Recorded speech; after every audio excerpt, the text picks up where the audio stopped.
வணக்கம். ஆன்மா ஒளிரட்டும், மலரட்டும்.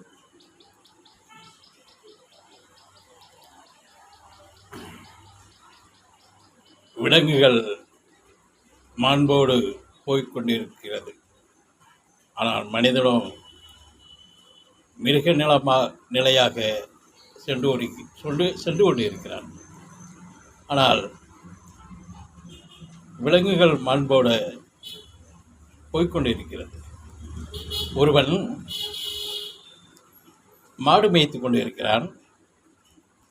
அவனுக்கு திடீரென்று புல் தரையில் மயக்கம் ஏற்படுகிறது.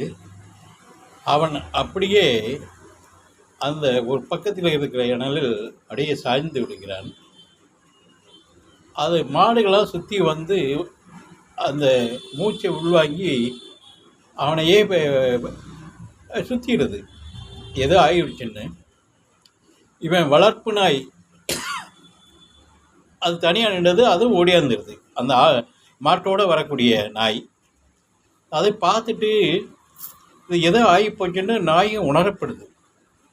அது நேராக வீட்டுக்கு போய் அதனுடைய ஓனர் வீட்டில் வாழை ஆட்டுது.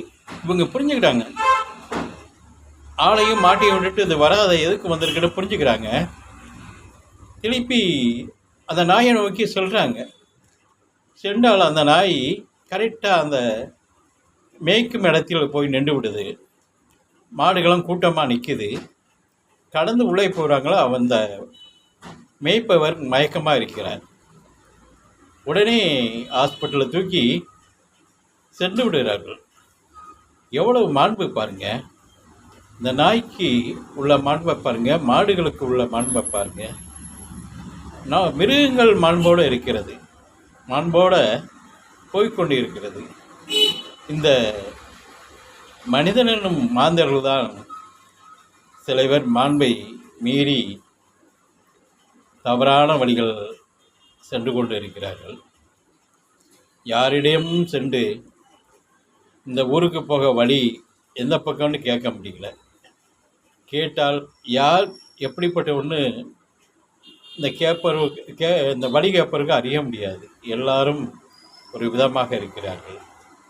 ஒரு கிழவி பாவம் வயதானம்மா ஊருக்கு பக்கத்து ஊருக்கு செல்வதற்காக மக வீட்டுக்கு வந்துட்டு ஒரு சாலை ஓரம் நிற்குது.